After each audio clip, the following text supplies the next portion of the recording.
Hello, it's Bill again, and this time we're going to do a little bit deeper dive into gravity by looking at entanglement.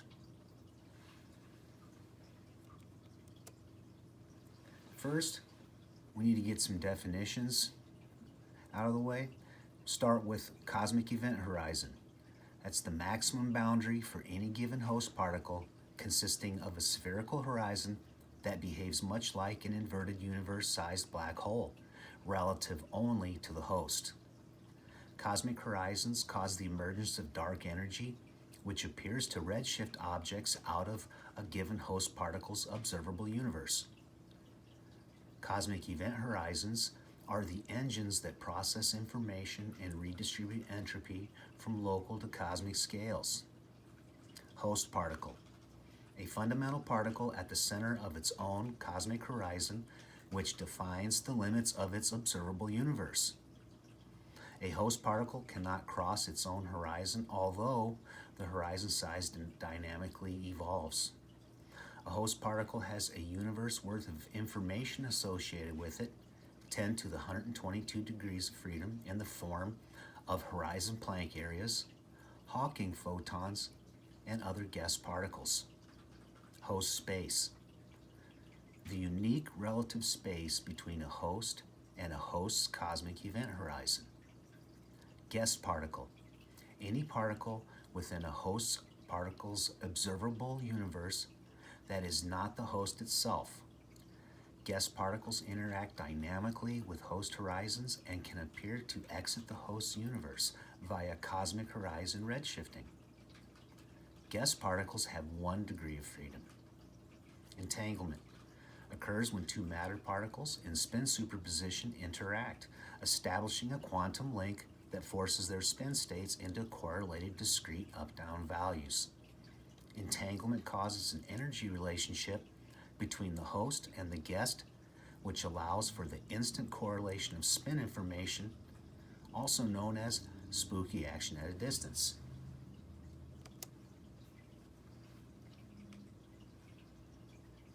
Here we have a diagram showing the relationship between two host particles, host A and host B.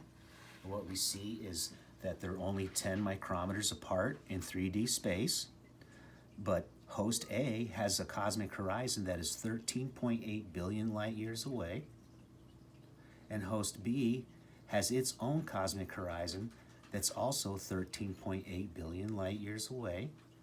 But you can see the distance between the two horizons is only 10 micrometers here on either side. And we have host A is going to have guest B elements encoded on its horizon. Host B will have guest A elements encoded on B's horizon.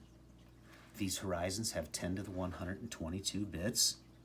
And this is where all of the spin resolution happens, is on the cosmic horizons.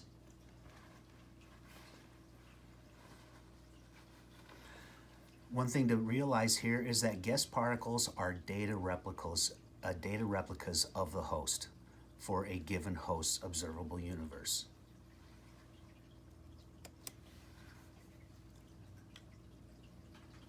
Here we have an entanglement and gravity flow chart. We'll start with the pending condition. Spin entanglement happens between host A and host B upon interaction. Host A potentiates a gravity bit, and A's guest B potentiates a Hawking photon. Host B potentiates a gravity bit, and B's guest A potentiates a Hawking photon. So we're waiting for the first particle of the pair to be measured, and this will be the confirmation phase. And we'll make this a decision tree. Host A measured first in the case of yes, then host A horizon expends a Planck area, resolving B's spin. Host A emits gravity locally. Guest B emits Hawking photon in A's host space from the spin measurement of B's spin. Now, if host A measured first, if that answer was no, well then it's host B was measured first. Host B horizon expends a Planck area, resolving A's spin. Host B emits gravity locally. Guest A emits Hawking photon in B's host space from the spin measurement of A's spin. And then once both particles are measured and the gravity and the Hawking photons are emitted, then host B and host A are back in superposition, ready to be entangled again.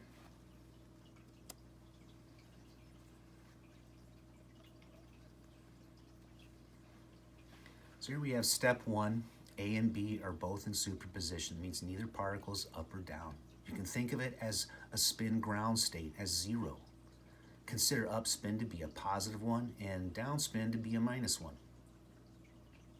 So you can see that both the green and the red particles here are in superposition. They're at zero.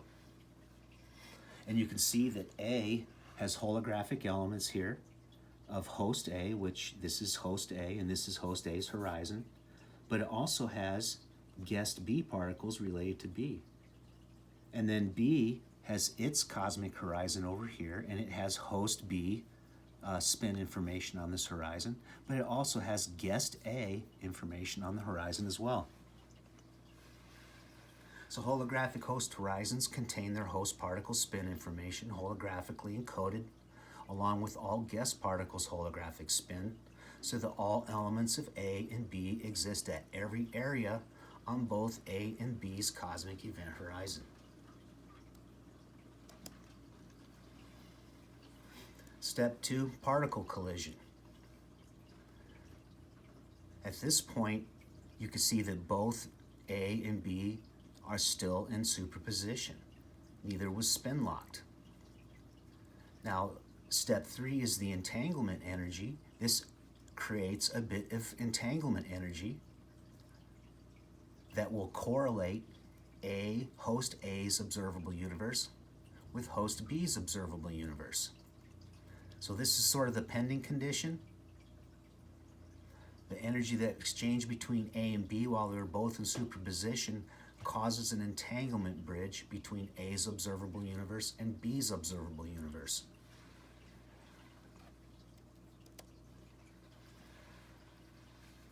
Both A and B use the entanglement energy to potentiate a holographic gravity bit on deck for their host particle and potentiate a Hawking photon on deck for their guest particle. This entanglement bridge is a one-time use bridge, so the first particle to be measured will perform the gravity emission and Hawking photon emission from their observable universe. This pending status is very similar to blockchain protocol. The information is potentiated, but the information is not yet available to an outside observer. A confirmation measurement will have to occur for reality to emerge. The first measurement of spin will cause a spin sign for A to emerge, and then A's host horizon particle will deploy the holographic gravity bit to correlate the spins between A and its entangled guest B particle. Guest particle B correlates its spin with host B through horizon dynamics. So here we can see both observable universes. Now they're actually going to be, within each other, kind of like the other slide. But we have holographic gravity bits, or holographic gravity bit, and we have a holographic Hawking photon. Now this looks like multiple bits, but this is actually holographic elements that over the entire cosmic horizon will emit one Hawking photon or 1 unit of gravity. So each of these observable universes are 27.6 billion light years across.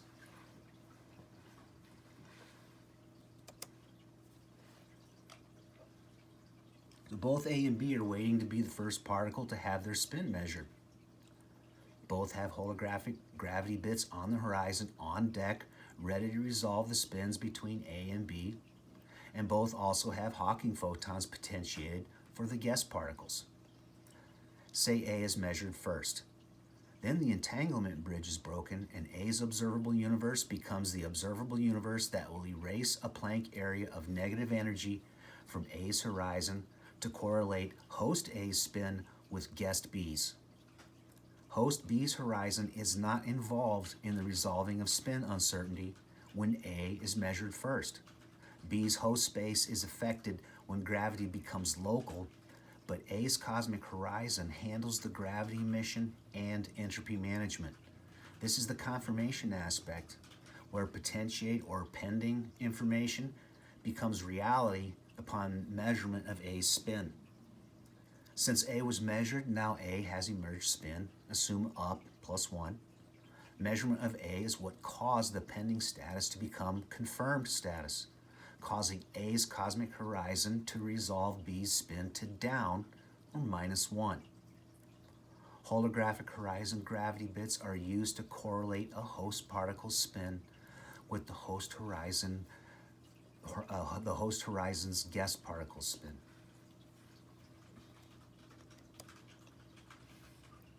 Breaking entanglement with gravity bit on A's horizon.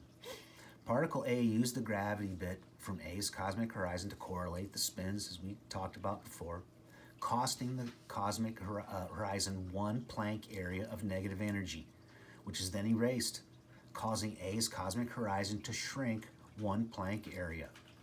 This shrinks the radius of A's observable universe by 1 divided by 2 pi Planck lengths. A's host horizon consumed the entanglement energy.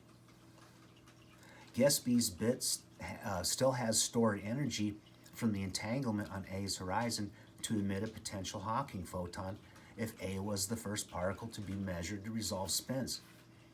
Host A and guest B have no further use for gravity to resolve their spins. The spin uncertainty has been resolved. Therefore, when B is measured, guest B emits the Hawking photon in A's observable universe to conserve energy, information, and entropy. So the Hawking photon is going to add 1 extra unit of energy in the now 1 unit slightly smaller universe. And what you see here is the cosmic horizon is made of negative energy bits, basically like a black hole, and it used a little bit of that energy holographically to holographically align the spins of the host particle and the guest particle.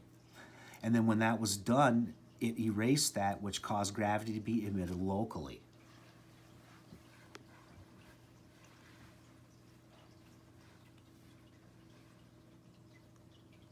So we're going to show the entropy on this next slide here. Guess B on A's cosmic horizon potentiates the emission of a Hawking photon relative to A's cosmic horizon at A's location. This conserves the total energy of the universe like we discussed before. The universe has become 1 unit smaller, and the Hawking photon conserves that. The spin up and spin down conserve information. The negative energy from gravity and the positive energy from the Hawking photon conserve energy and entropy. Guest B's holographic elements are all equidistant from A and not B because it's relative to A's cosmic horizon. So this is why, even though guest B is emitting the Hawking photon, it's going to appear around A because it's emitted from A's cosmic horizon. Host B was not measured first, so the wave function collapse happened on A's horizon. Guest B on A's horizon translates the correct spin info to B's cosmic horizon, which is then reflected on host particle B. The change of guest B's spin state on A's horizon is communicated from A's horizon to B's horizon and from there to the host particle B. The Hawking photon is only relative between A and its cosmic horizon. No other particle can measure that photon. It was emitted by guest B, but it's relative to A and its cosmic horizon only. The Hawking photon is the last evolutionary stage of a guest particle's existence.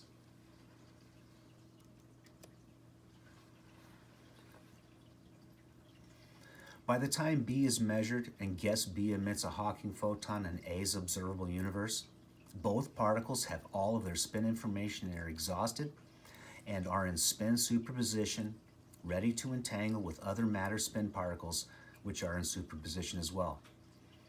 A and B's spin states were properly correlated, as A was +1 and B was -1. But at the end of this process, A and B then go back into superposition, which is 0 and 0.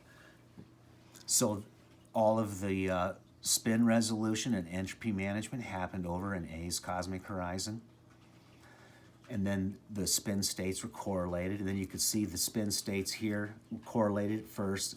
But then as this process went through, it expended the energy, and now A and B are both in a superposition in both horizons at this point. I kind of showed this sort of a process, but by this point, everything is back to a superposition of 0.